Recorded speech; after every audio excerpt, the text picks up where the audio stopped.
This is the American APAs for medical schools. So the Association of American Medical College, they published 13 core APAs. This is what they think that the medical student should master at the end of their medical school, 13 APAs.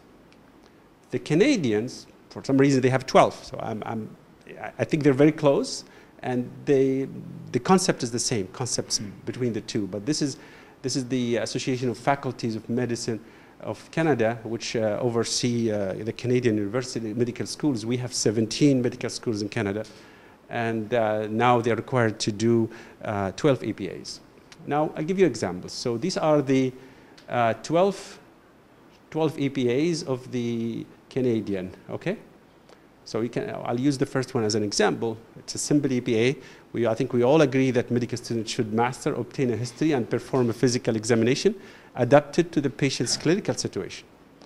And you can see they went a little bit more, they added more applications. So they could have said, obtain history and perform physical exam. But that's where the competency part of it is, that they can critically think and add the history of physical exam in different scenarios and circumstances. Again, they mapped the 12 EPAs to the CAN-MIDs, okay? So they see, for the history and physical exam, they think medical expert, they should have the knowledge and skills. They should have communications, because they will talk to the patients and communicate with the patients. And professionalism, they should behave. They should have the right attitude toward patients and family, especially in difficult scenarios. That's where people can struggle sometimes when they deal with a difficult patient, and so on. So we used to add almost more CAN-MIDs to each ILO or goals and objectives, okay?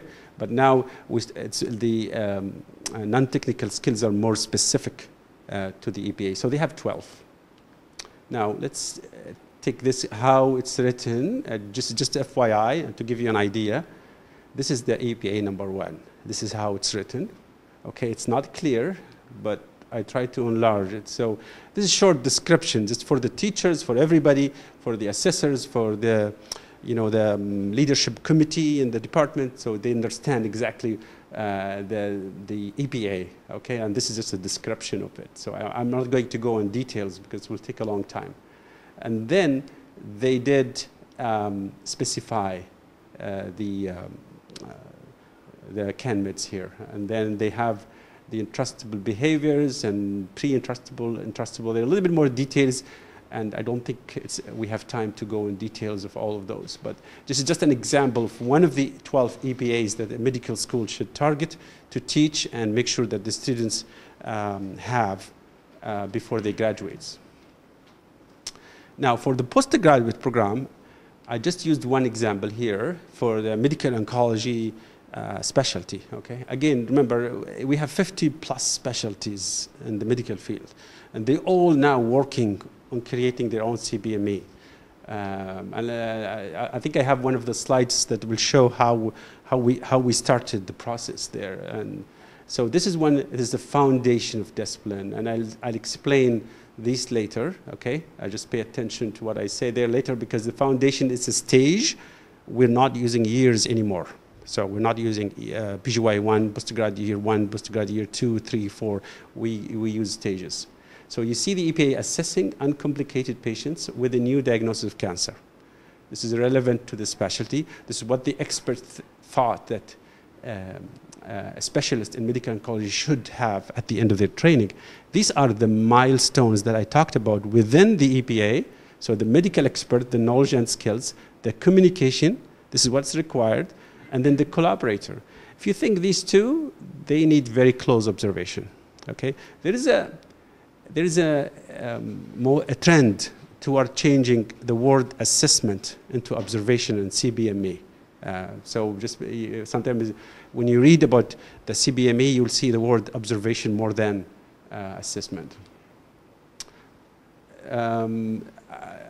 Another EPA, assessing uncomplicated patient with a new diagnosis of cancer. I think this is the same, okay, this is the same, but this is what's required. Again, they used observation, Okay, they didn't use assessment here. They used assessment strategy and tools there. So indirect observation, case discussion, through a review clinic note. So if the resident has seen the patient, dictated a note, you don't have to observe them directly. So you can come in a later date or a day and review the dictation note. And then there is a form actually to review those forms.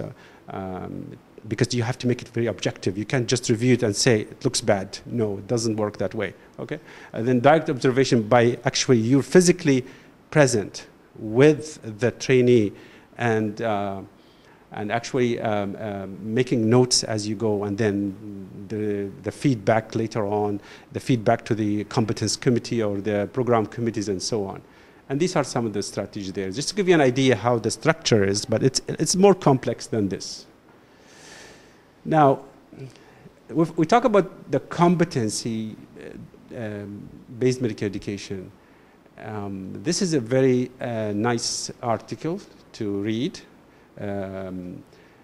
It does summarize the concept of competency-based education. It's more global, especially to the team leaders or anyone in the leadership, just to instead of taking the fine details and copy and paste into your program, you can use these concepts in creating your own competency-based medical education. So the 5 core components is, number 1, outcome competency framework. And I'll explain all these 5 in different slides. 2nd, sequenced progression of competence. That should be there. 3rd, tailored learning experience. 4th, tailored bedside coaching and observation. The word coaching is coming now more prominent in medical education because of CBME, and I'll explain a little bit about it. And then programmatic assessment.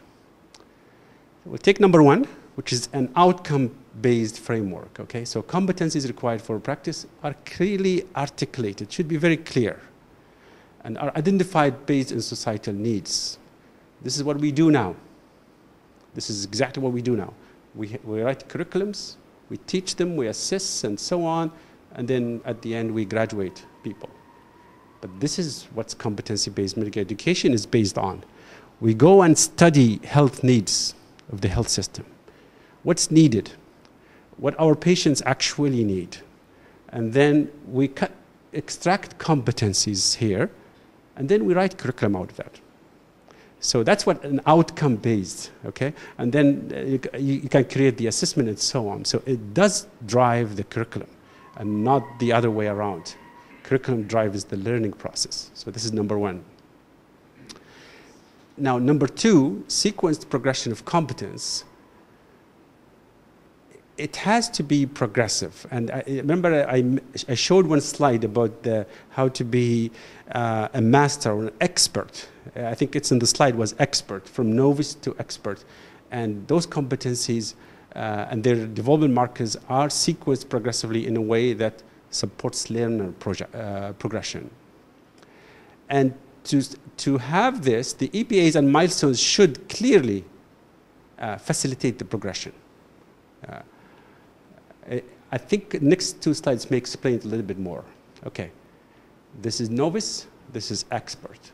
Okay, go to advanced beginner, competence, proficient, and expert here. These are the same 5 plotted against time. We all think that this is the end of training somewhere here, okay? So if you give the trainees in both medical school and postgraduate medical training a competency-based education, don't expect them to be experts. If we make them competent, what we call competent at the end, which is a little bit difficult to differentiate between the two, but the competent is the average, what's needed by, we talk about the patients and the outcomes. This is what we call competent, and objectively assess them and pass them. And then they start their own practice with the continuous professional development. We try to make them expert at the end. Same, I repeat the same slide in a different way between the medical school and the training. You can see here there's a fine line, I don't know if you see this. There, especially the technical specialties, the learning curve is very steep, especially in my own specialty, anesthesia. People, if you see how they intubate and have arterial lines and central lines insertions in 2-3 years, how fast and how steep is their curve. However, the details of the curve is not a straight line. It's some days they feel that they're way above their own normal. Some days they feel that they're below normal. It does continue till the expert. So even the experts, sometimes they're just having what we call having a bad day. Nothing is working. All right? And then one day they feel that everything is working so well. It's better than what they expected. However, the fluctuation should be less. The expert should not have this fluctuation. Okay? Now, this is the current Canadian system. This is the training. And I wouldn't say the current because we changed 2017, but this is what I did a few years ago. PGY1, postgrad year 1, 2, 3, 4, 5. You do the Royal College exam, and now you're board certified, you're a consultant. Okay? However, this is what has changed. It's available in the internet. This is the competence continuum. This is what is going on now in some of the specialties. We haven't transitioned all specialties in Canada. Transition to discipline. This is the medical degree, medical school. They come and they have the transition to discipline stage. In anesthesia, we have just 2 months. You can think of it as an orientation stage. And then foundation of the discipline. In anesthesia, we have it 18 months. And where they study the basics and the foundation of the specialty. And then the core, that's where they study the specialty in more details. It's a longer stage. And then within the core, they sit the Royal College examination, which I said in the past was at the end of the training, and then they become consultants. But now, within the training, they do the exam. They're not done. They're not certified. They come back to the training program, and they have another stage called transition to practice. And I usually say it in this way, they have to convince us that they are specialists. If you look carefully, the Royal College exam is an in-training exam now. It's just a requirement of training. It's not a certification exam. So we haven't reached this. We started in 2017, so we haven't tried this yet. But the way we envision it is to use the multi-source feedback. So as soon as they come back, they pass the Royal College exam, we give them operating rooms in their own, and then they have to convince us that they work and behave like a consultant. So the multi-source feedback, which I'll explain later, it will require the feedback from everybody around the specialist. Yes? Okay, sure. So the question was to repeat the time frame or the outline. Okay, so they come from the medical school. They are now into the transitional discipline, 2 months, orientation. Okay. And then they go to the foundation of discipline, okay? And that's 18 months in anesthesia. And then they go to the core of discipline. I think it's around 24 or 26 months, I think, okay? And then they go and do the exam. It shouldn't be time-based. Excellent. This is a very important point. Dr. Adel said it shouldn't be time-based. And there was a lot of debate. And the Canadians, they became very creative. And I'll show you how they went around this, okay? And then the transition to practice. It's about, I think, about 9 months, okay? And then they are certified. They're not done yet. They continue professional development. And the Royal College, when you pay your fees to be a fellow to the Royal College of Physicians and Surgeons of Canada, there are requirements you have to meet and hours of educations and so on. And the local colleges also, the local certifying bodies, they do sometimes randomly, or I think that there is an intention now to evaluate every physician after some time. Okay, so they come to you and they look at your charts, they require feedback from your colleagues, they require feedback from your patients and so on, okay? Number 3, tailored learning experience, okay? The learning experience that we tailor, they should resemble the actual practice environment. You can't just fake the environment for the teaching. If you want to fake the environment, you have to fake it to resemble the practice environment that eventually they will go into and practice. facilitate the development of the competencies. So the learning experience should facilitate the progression and development of the competencies, and should be flexible enough, because there aren't two learners who are 100% identical. It doesn't make sense that if I have 50 students in the class that I should target them in the same way. You have to be careful. You have to try to study your audiences and try to tailor your learning experience to be understood by each one of them. And sometimes you need individual plans for some people, okay? Especially people who are in the two extremes. So you can see people who are too good on one side, people who are really behind. You can't just make them go with the rest of the class. So you can speed up those people. You can have special learning plans for these people to catch up with the other group. And that's where the active learning concept now is.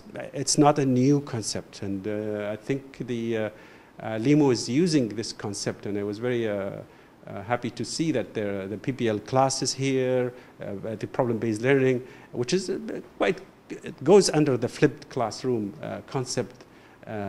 And now we use portfolios, we use the e-learning module. If you think of the advancement in technology, we can't ignore the electronic part.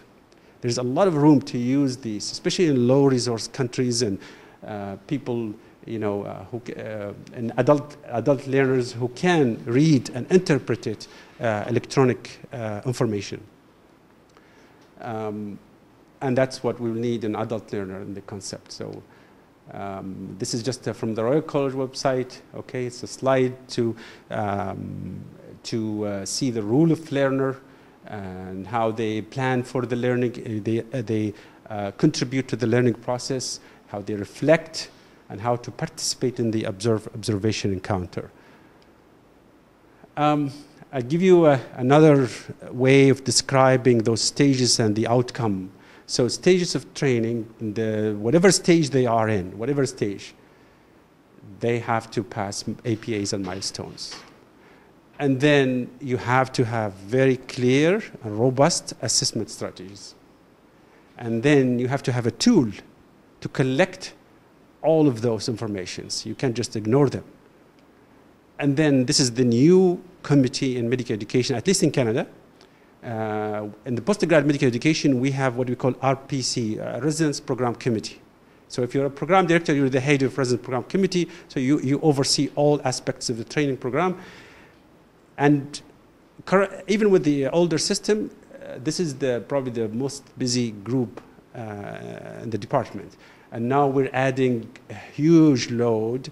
I don't think, and a huge number of assessments. We don't think that they can do all the work and the additional work. The second is, you need very honest opinion based on the assessments. You need an objective opinion, not a subjective one, because especially the program director can be biased. The program director usually knows more than anybody else, especially the confidential information and so on. The competence committee should be chaired, and currently is chaired by another person, not the program director of the program. The program director can be a member, but non-voting member. Okay, so people will review each trainee, and then at the end, they make a decision at the end when they collect all the assessments, and then they feed back to the RPC, the Resident Program Committee. Okay, and I can say more about this, the Competence Committee rule, but it's a very big subject. Now, number 4, we'll try to take a break after number 5. Okay. Tailored bedside coaching and observation. So we spoke about tailored learning experience. Now, tailored bedside coaching and observation. The teaching practice, especially observing and coaching behavior, should promote the development acquisition of competency.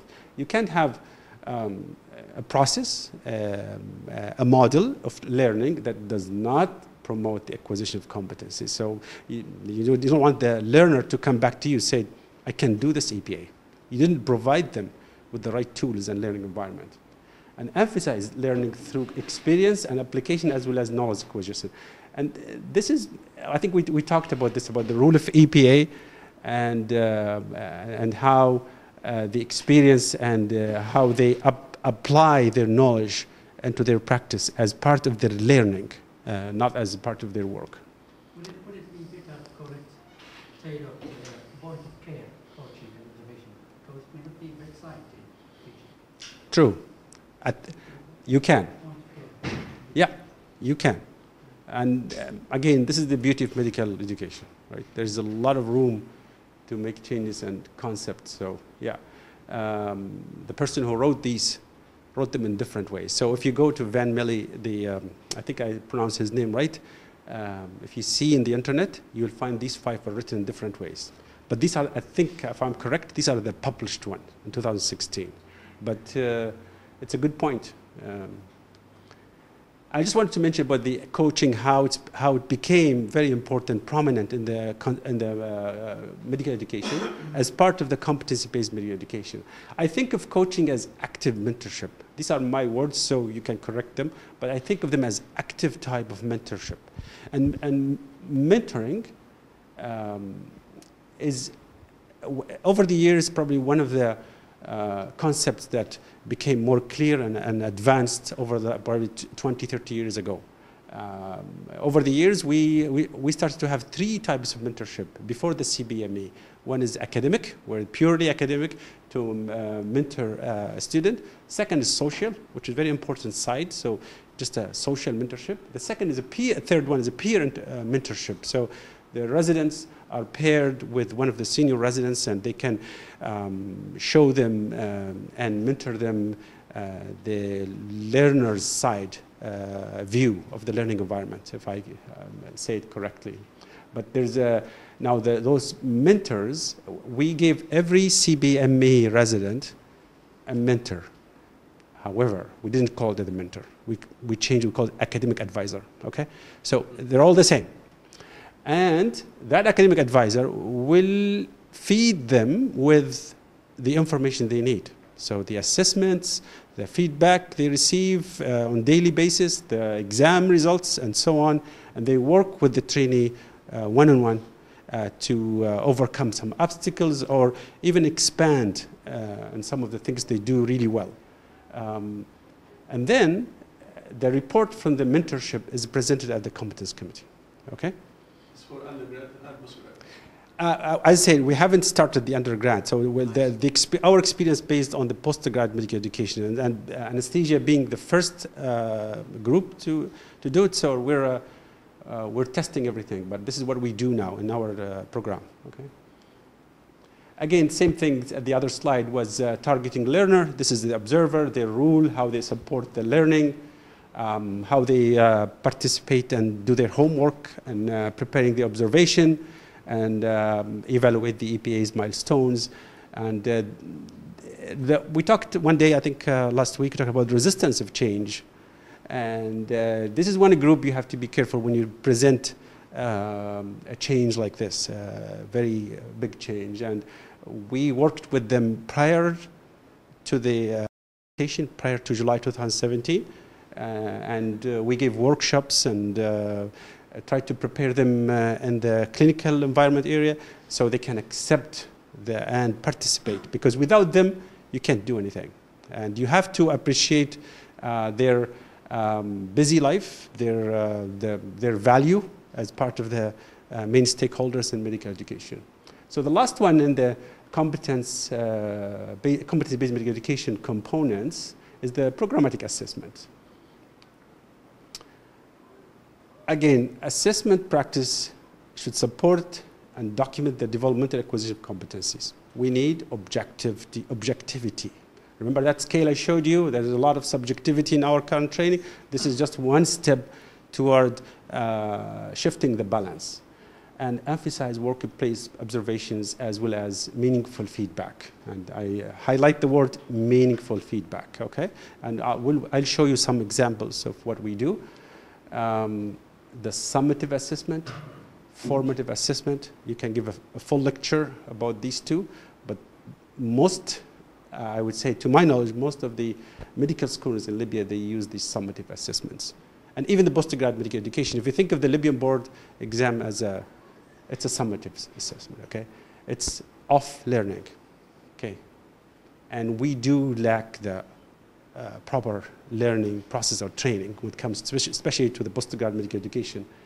And assessment for learning, that's the concept that should be understood by learners and teachers. Because now the assessment is not a stressful experience. Assessment is part of the learning experience. When both stakeholders, the main student and teacher, understand that we're doing assessment for the student to learn, to progress. The teacher will not be picky about the negative side and ignore the positive side. The student will not be stressful and will be more proactive and ask for assessments. Again, the objectivity, if you get one person to evaluate one thing, they may get it wrong. So you need to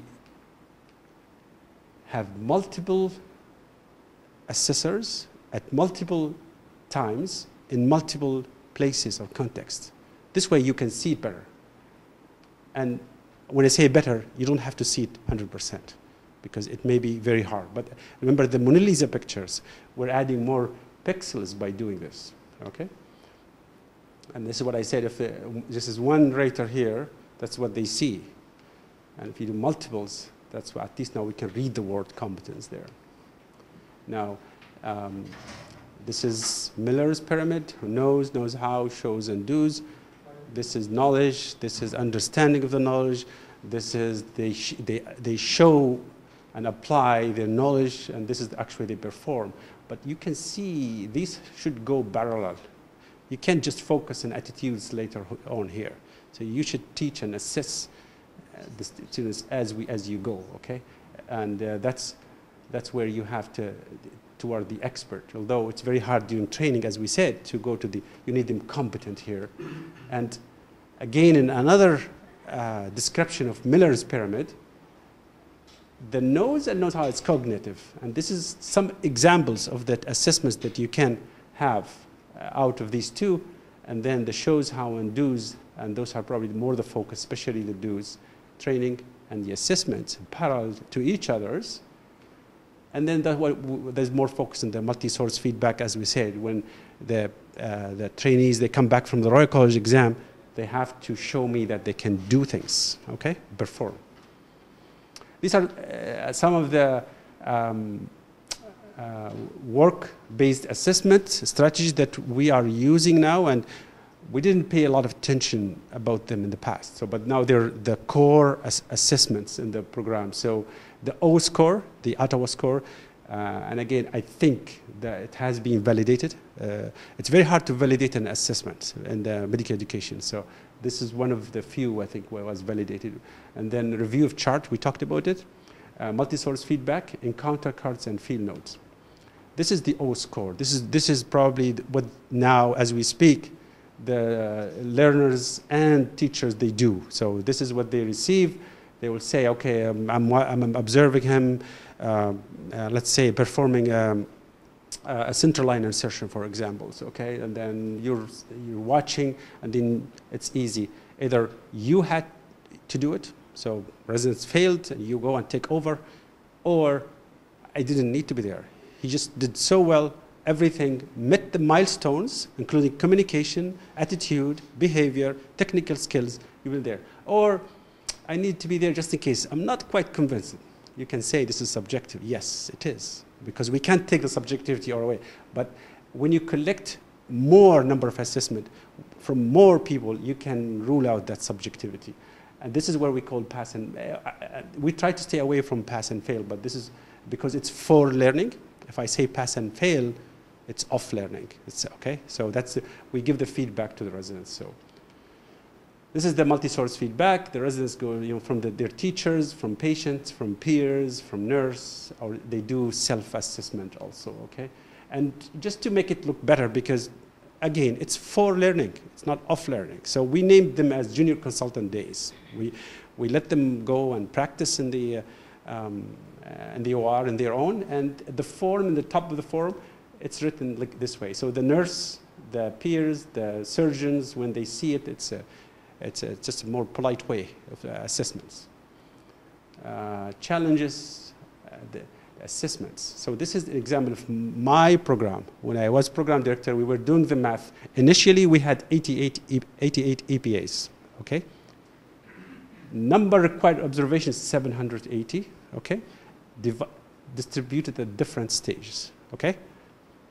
If you do the math, I did the math for 35 residents. Okay, now I have 27,300 evaluations. Who can look at into 27,000 papers, a piece of paper? So that's, and who can actually give me those 27,000? How many teachers I need? How much time do I need? So we found a rule. That's where the technology is. So we have softwares where it does recognize the staff and residents' assignment. It automatically sends the evaluation form. It goes back. Software does summarize all the narratives, comments. It does summarize the score as well. And then it's a little bit easier for the competence committee to do so. And the teachers, now the students took the ownership. They should initiate the assessment. So you don't have to initiate. You can, but the goal of competence-based medical education is to give the teachers more ownership and proactive role. Again, the competence committee, I'm not going to go in details. We talked about it. And this is the last slide before we take a break. This is another, remember I said 27,000 evaluations? This is a nice concept. Just a few months ago, we started using it in our program, but I think it came from Stanford, I think. Basically, these are the rules: knowledge, patient care, technical skills, professionalism, but they do divide them. So within professionalism, they target few milestones, few milestones, and then the score 0 to 6, okay? And it does summarize the trainee's performance out of multiple assessments. And you can compare A with a circle you set as a target for pass. B, you can compare it with another circle, which is the average of the group, okay? But in 1 second, you all agree that, oh, he or she has a problem here. In 1 second. This is could be based on 1,000 assessments. In 1 second, okay? Same thing. They call it radar blot. They also call it spider net, okay? But maybe everybody is weak here, right? So this is the pass probably, I don't know if this is it doesn't look like it's a class average, but if the class average is the same, then it's me. It's my problem. So if they all have this, it's me. In 1 second, I can tell in the program. So it's a very nice way. It's coming out very easily. So we'll stop here. We'll take a break if everybody agrees. I know you wanted to hear some questions, so thank you very much indeed for giving an excellent presentation. We have time for 3 quick questions. Thank you again. We have time for 3 quick questions. I'll take the first one. From the practical point of view, how many academic advisors per trainees do you have in the department? This is an excellent question. The less the number is the better. So it's for both. If you have 1-to-1, if you have one academic advisor to 1 student, I think that's a very easy life for both. However, in our department, we have almost 90 teachers and about 40 residents. But we choose those academic advisors because not everybody is interested in medical education. Not everybody will give, especially at the start of the year training. So currently, even with our large number, each academic advisor has at least 2. Any more questions?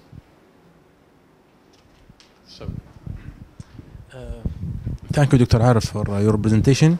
I have some concern about the applicability of this concept in the Libyan context. Can we apply this in Libyan medical faculties, and what challenges might raise at this point? Thank you. Another good question, Dr. Sabri. It's very hard, and I usually don't advise people to copy and paste other systems to be adopted 100% from an environment to another, because each environment has its own unique shape, its all unique challenges. And I think I heard the IT people usually say, if you bring a software in one company and try to make it work in another company, it will not work well. You have to make adjustments, even something very, very clear and very well engineered. However, I showed a slide that you can create your own competency-based education. You can study your needs and your competencies and study your learning environment. However, the concept will be the same. So the overall picture, we need a clear Mona Lisa for either here or in Canada. We need that picture. You can't accept less because you lack certain things.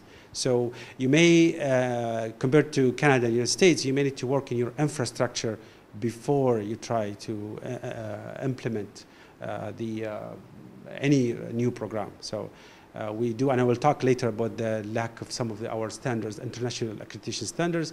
Maybe we need to work on those before we go into the next stage. Any more questions? Thank you, Arif. We'll have 5 minutes break and start again.